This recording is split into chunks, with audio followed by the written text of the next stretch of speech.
Today, a leadership special. Is Parliament fiddling while Rome burns?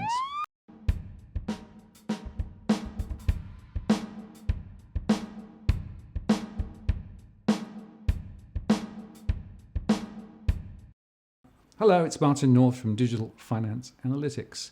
We've got a special program for you today, and John Adams has joined me again. Hello, John. How are you going today? Good. So hot off the press, a lot going on. A lot going on in Parliament House, that's correct. Right. So we're going to have a bit of a discussion about that. Yes, we are. Okay, so where should we start the discussion then? So I think we should just give the viewers a bit of a context about what's happening in Parliament. So obviously, the government has been struggling in the polls. There's been a lot of agitation for a leadership change, a lot of speculation over the last few days about Turnbull's leadership. A lot of it is anchored around energy policy and the electricity situation. And obviously we've seen the PM come up with 3 different versions of an energy policy over the last week. There's a lot of media reporting in the last 24 hours to say that Dutton in particular is positioning ready to go to challenge. Some people thought that it may happen this week. We saw a Fairfax Ipsos poll come out last night at 9 o'clock on the AFR, and it said that on 2PP basis, the Labor was leading 55 to 45.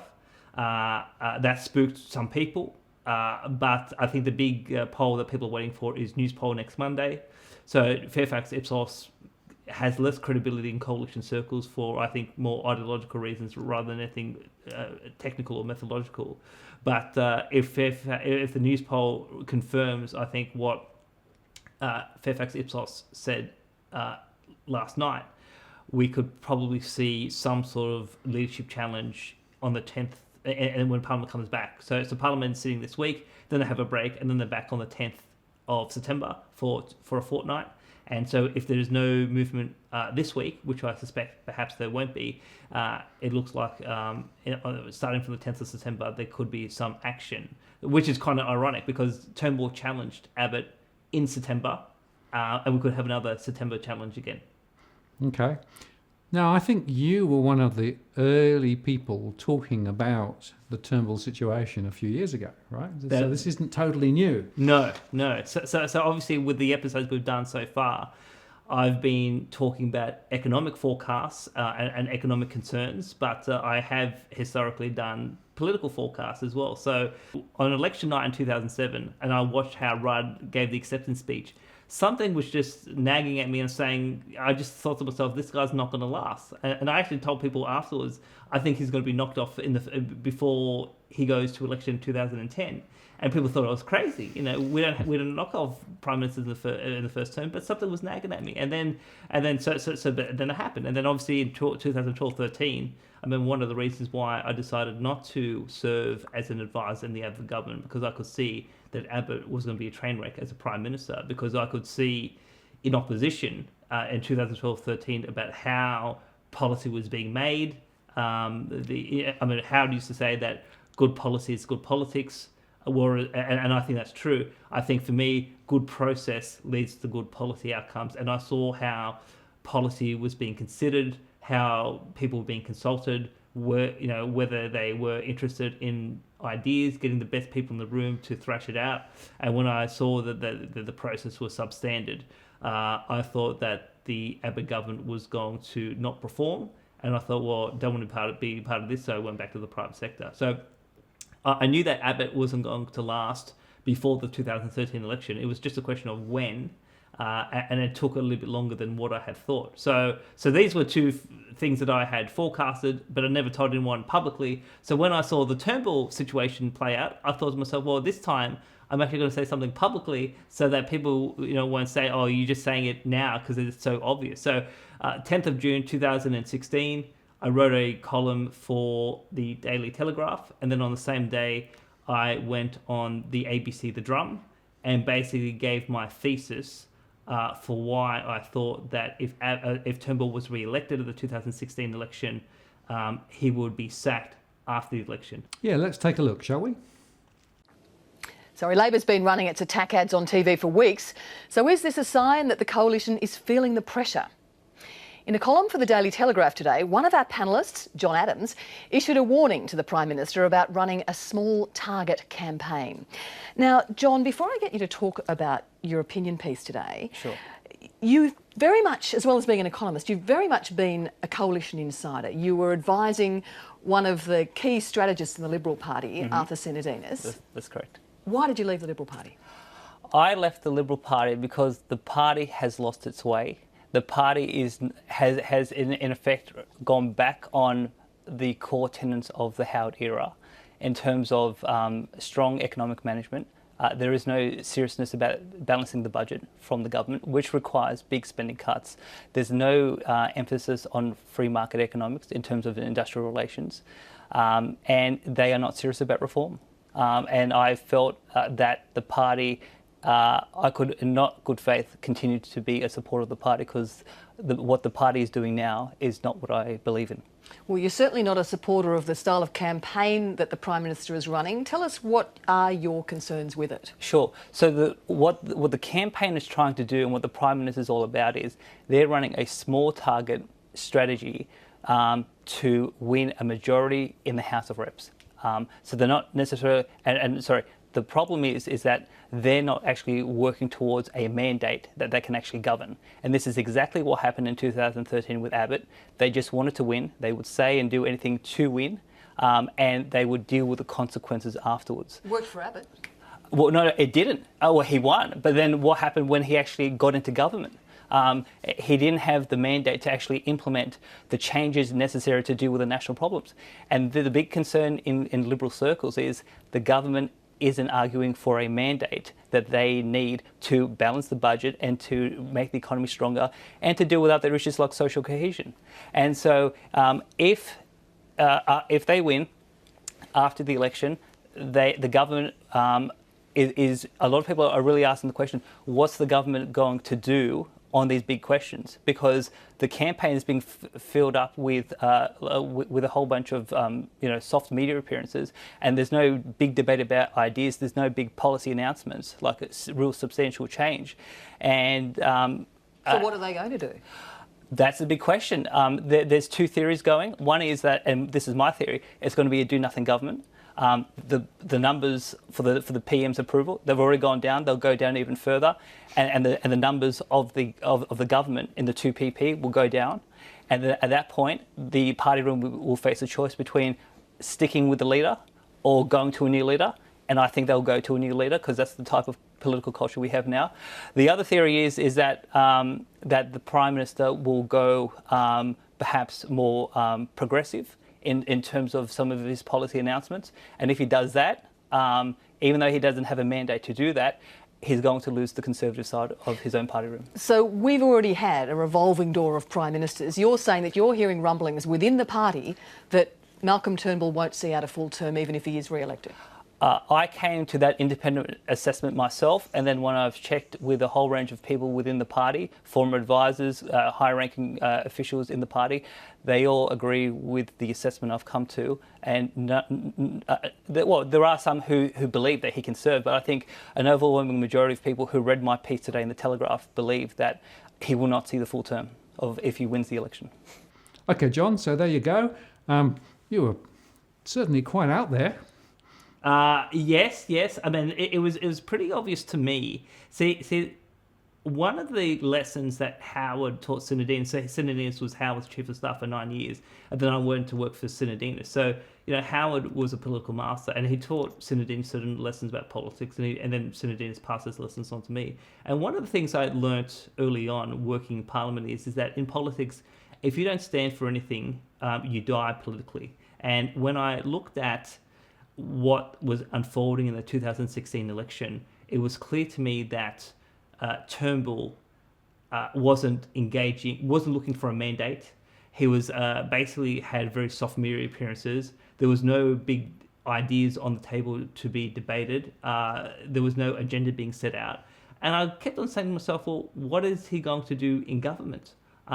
Because there's clearly no direction that's going to fill up 3 years of the parliamentary term that's going to sustain the life of the government. So I thought to myself, well, it would appear that it's going to be a do-nothing government. And just to go about the strategy, I mean, this strategy was put together largely by Mark Textor, who's been a political consultant in this country for quite a number of years. And then obviously the election ended up in disaster because they just got in by the barest of margins.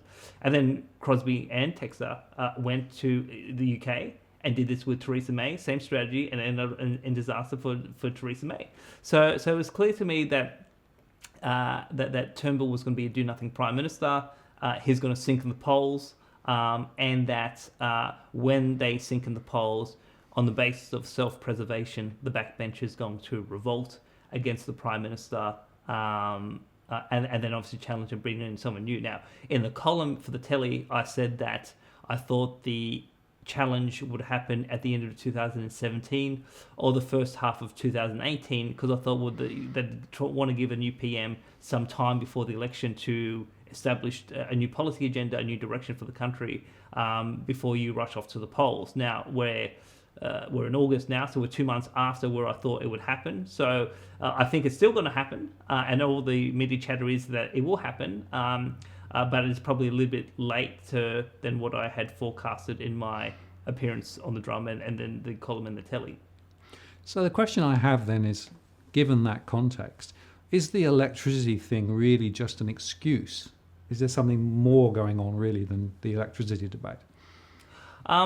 So I think for a lot of politicians, a lot of it is about the standing of the government with the electorate. I think polls have to play. I think are playing a part. I think my disappointment being in Parliament last week, talking to certain politicians, is that it is very politically focused. There isn't a lot of thinking about public policy, strategic thinking about where is this country going over the next 20, 30 years.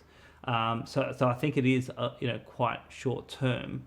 But the central problem, I think, that's plaguing the coalition on political terms is, what are elections for?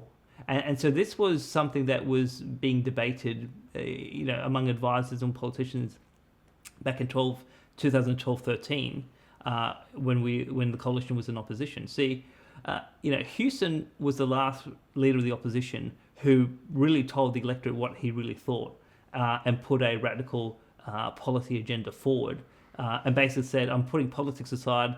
If you want vision, if you want something that's that's genuine, here's what I really think. And he put a substantive policy manifesto forward. And obviously, with the scare campaign about the GST, but also Medicare cuts, he lost the 1993 election. So the thinking since then is, well, what's the purpose? What's the point of putting something you believe in if you lose? Because if you lose, you don't form government and you can't do anything from opposition.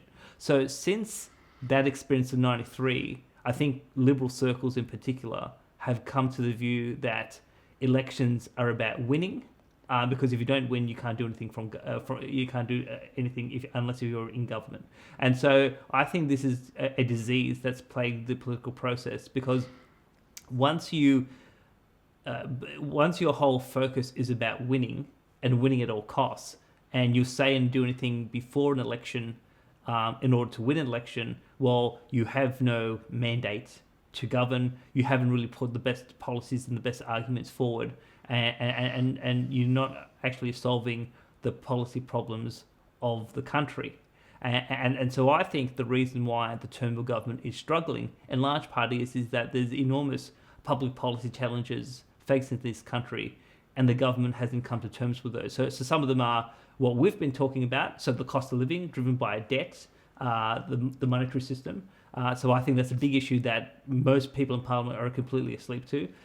Electricity prices, indeed, is a big issue, and it's biting across the electorate.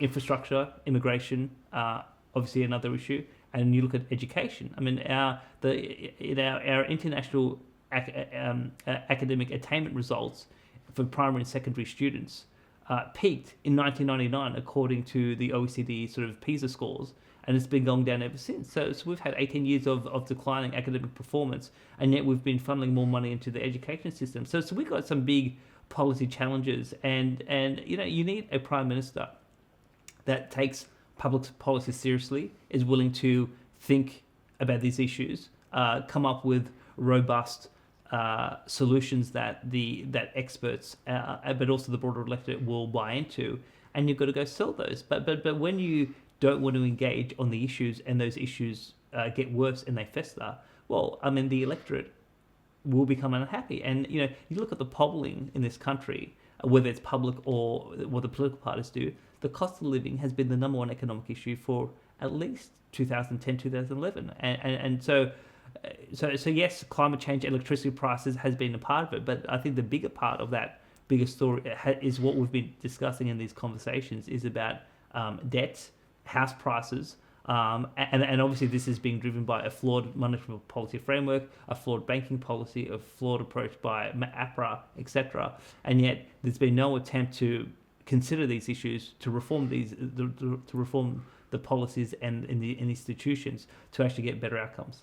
So what that tells me then is, if the end game for the current incumbents is to get re-elected again, yeah, then it's a 3-year recursive effort, right? Yeah. To get elected. Yes. Never mind doing anything, never mind tackling any of the critical issues that are out there, which essentially means that you're creating a bit of a vacuum. But then the question I have is, does changing the leader change that? It seems to me that's pretty much embedded in the way that most people in the political circles that I come across are thinking at the moment. So to a large extent, I think what you're saying is true. But I think changing the leader, depending on who the new leader is, it can change the dynamic. One of the things I've heard from particular backbenchers in the government is that on the issues that we've been talking about, and these backbenchers who are concerned about the level of debt in the economy, interest rates, house prices, etc., they have not been able to get proper engagement and a proper audience with the Treasurer and the Prime Minister. So there's I think clear evidence that the PM and the Treasurer don't want to consult, they don't want to listen, and they don't want to engage. So if you had a new leader that had an open mind, that was willing to listen to experts, listen to different arguments, that potentially could be different, depending on what comes out of that process. But when you've got people like Turnbull and Morrison who don't want to discuss, well, I mean, look, backbenchers feel frustrated because they can't advance policies or discussions on policies because the leadership team basically just want to talk amongst themselves. So then that begs the question in my mind is, there are a few people who potentially might be queuing up or volunteered or volunteering to become leader. But do any of those have the sorts of credibility and capabilities you're talking about to really take that policy lead? Well, so I think on the issue that you and I are discussing, I mean, I've made my views quite clear to certain MPs and senators. And I had a senator call me last night, and we were on the phone for about half an hour talking about some of these issues.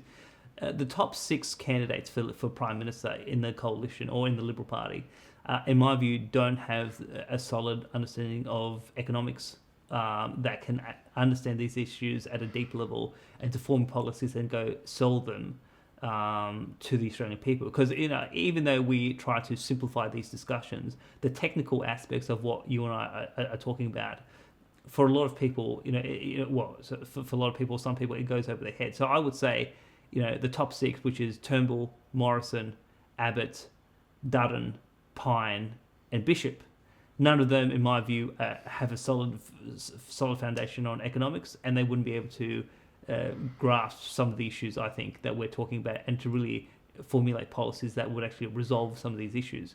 I think there's people outside of those top 6 that would have a better inkling about these issues and would have greater capacity. But one of the issues plaguing Parliament is this issue of longevity and seniority. And to me, I've never accepted that. I mean, you think Napoleon Bonaparte, general at 26, leads the campaign of Italy.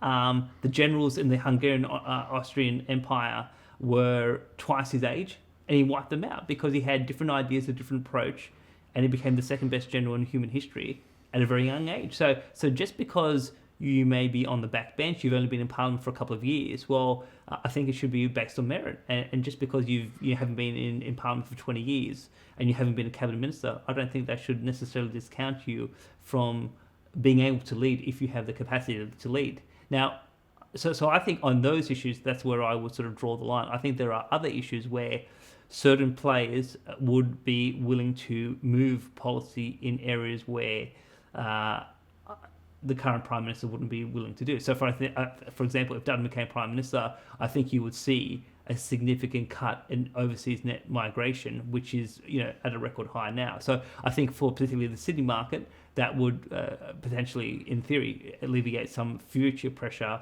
on infrastructure and property prices. I think there could be a different approach about whether we're in Paris or not, in the Paris Agreement. So this could have implications for emissions reduction and what this may mean for the energy market and electricity prices. So I think there's, depending on who the leader is, there could be some movement on those issues. But I think on the overall sort of macroeconomic question, I suspect that we're not going to see any radical changes, no matter who the Prime Minister is, because ultimately what we have been discussing, particularly in the last episode about interest rates, is you got to send a signal into the market for people to raise interest, for interest rates to go up, so that people will start to borrow, so will start to save and borrow less. But going into an election, what you and I are asking the politicians is to effectively squeeze the marginal voter who's borrowed too much, and we think this is the appropriate policy course. But it's bad politics, particularly when it takes a while to convince voters that there's a problem and that everyone has to go through pain in order to resolve the broader issue. So, if you're less than 12 months out for an election and you've got to go to people who've borrowed too much and saying, we've been in power for 5 years, and basically what we've told you for 5 years was fundamentally wrong, and now you've got to take some real life economic pain so that we don't suffer a great calamity. That's a tough economic message to sell. And I think no matter who Prime Minister is, the current crop won't have the gumption to look voters in the face and actually sell that message. Because I think, one is I think some of them can't sell it, but the other hand is I think they think that if they tried, they would be the electorate wouldn't forgive them, and they would be voted out. So it's all about, well, what can you change that's going to change people's perceptions of the government, that will get a coalition government re-elected, that's not going to aggravate the economic concerns that people have at the moment. But on the other hand, if we have a new Prime Minister and they don't address these issues, and there's no mandate going into the next election for a new policy approach, well, if they get re-elected, then they have no mandate, they have no policy, and if they just try to pull a rabbit out of the hat, say late next year, say we're going to do something about this now, well, the question will be, well, why didn't you sort of ask permission for these radical changes? So do you think then the Conservative side of the House really, so far as the next election is concerned, is cooked? They can't win, or do you think they could win? I think there's a lot of people sending me messages to say that the election's gone, and so I'm still open-minded. In my view, I think the election under Turnbull is gone. Under a different leader, depending on the message, depending on the policies, depending on the style of the approach, things could change. But if the consensus in Parliament is that the election is gone, well, then the question is, well, how many seats do we have to lose? And this is obviously where they knocked off Gillard in 2013, and Rudd was able to save 15 seats compared to had they stayed with Gillard. So I think that's part of the calculation now is, well, the Fairfax Ipsos poll says they're going to lose 20 seats. Well, do they have to lose 20, or can they only lose 10 or 5? And I think that's some of the calculation that's being played at the moment. So, John, one of the questions that I have is this revolving door approach that we've seen over the last few years. Leaders come, leaders go, and the next one comes through the door. Is that normal? Is it right? Or do you think there's something weird going on? So I would say that historically it's not normal, but there's a lot of people who look at the parliamentary system and say that it is dysfunctional because there's been a revolving door in terms of the leadership.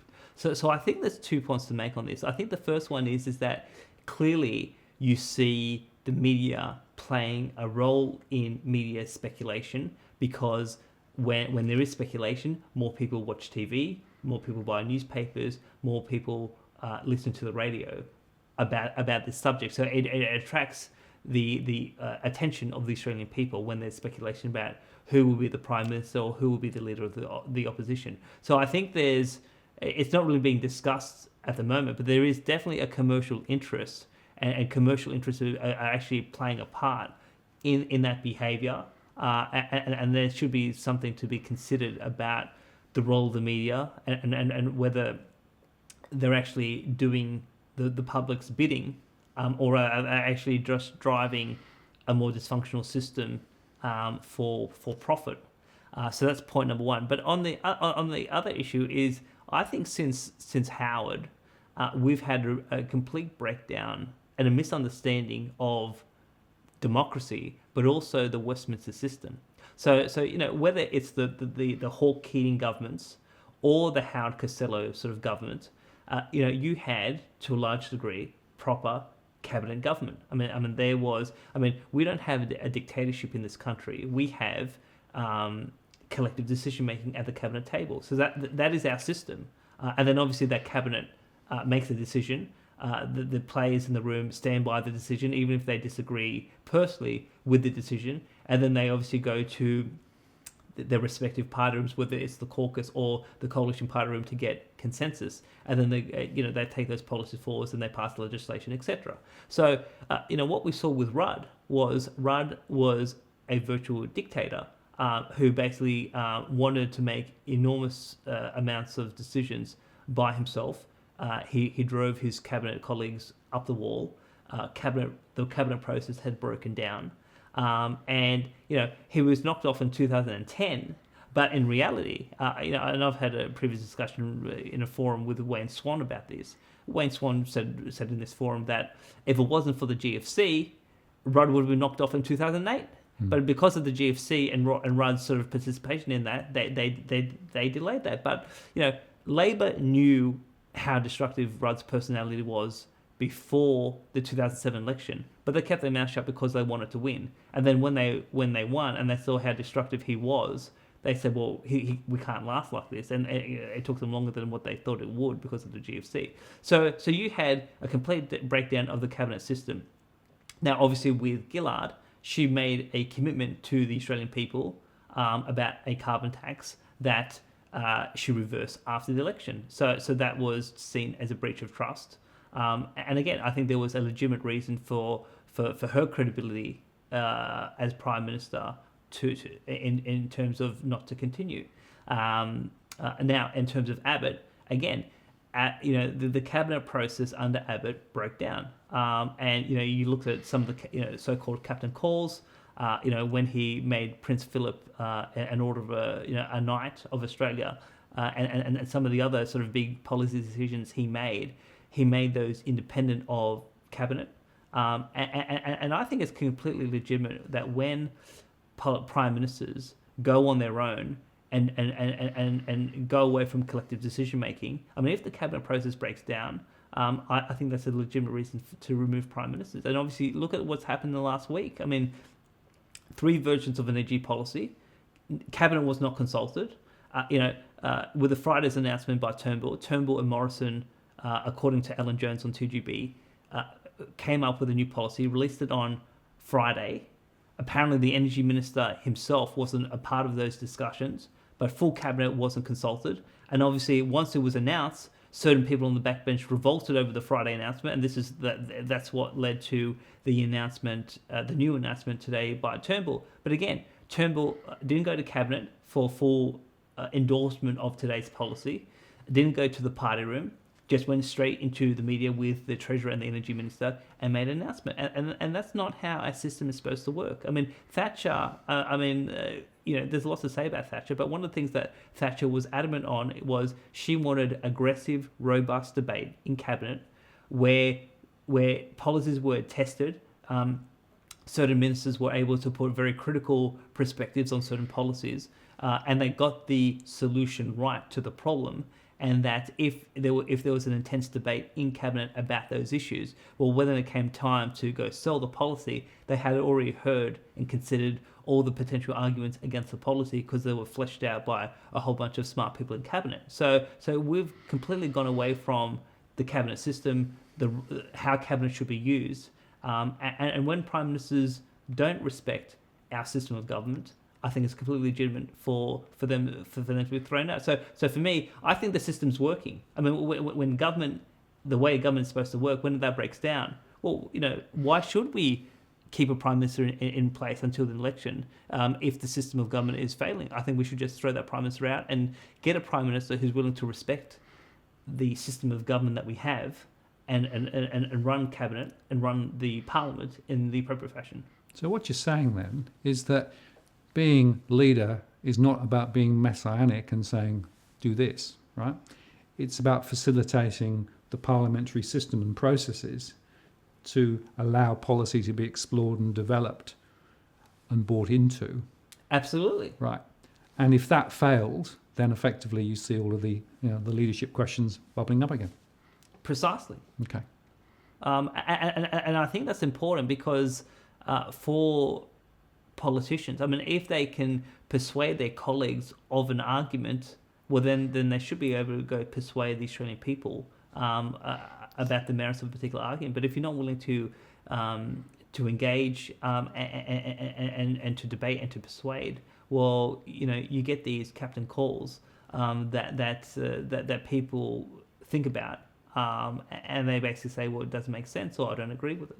So I think that on these questions, the system is working. Prime ministers who go it alone and try to act like a dictator, they should be removed by their own colleagues, let alone by the electorate. Because in a lot of cases, the public don't see how a prime minister or senior ministers act in private, or how they behave in the cabinet room. They just see the public appearances, which are highly scripted. But having worked as an advisor, I mean, you see how people behave behind the scenes, and if that behaviour is not commensurate with the Westminster system, they should go. So really, middle of September, and you mark your diary and see what happens. Is that what you're saying? Pretty much. I think if nothing happens this week, a lot will ride on news poll next Monday, and if that's a bad number, particularly the primary vote. I mean, so news poll historically had a particular methodology around allocating preferences in their polls, which was to base it on the previous election, and then recently they changed the methodology and they've been asking voters directly how you allocate preferences. So there's a lot of concern that that's not an accurate read of how voters will actually go, because obviously it depends on the how to vote card, it depends the position of particular political parties on the ballot in terms of how they will allocate preferences. So there's a question as to whether the 2PP number by news poll is an accurate read. But I think the more important figure to look at is the primary vote. So historically, the coalitions needed about 42 to 43% to be re-elected. Obviously, in the Fairfax Ipsos poll, the coalition slumped to a primary vote of 33%. If you see something like that in next week's news poll, I think that's confirmation that the government is done for the election, but they're also going backwards. And can there be a new leader that can get that primary vote back up? Okay, interesting times ahead, John. Indeed, it is. Thank you very much for your time. No problem. Maybe we'll check back in mid-September and see how things have travelled. I think, yeah, that'd be a good discussion. Okay, thanks. So there you are, a bit of a special one today, but whilst we don't normally cover the full political spectrum here at DFA, I thought this was worth getting John's views on. So John, thank you for that. If you enjoyed this post, please do like it and share it. And remember that we have a Patreon program. Feel free to support us via that. And we'll see you next time. I'm Martin North from Digital Finance Analytics. Thanks for watching.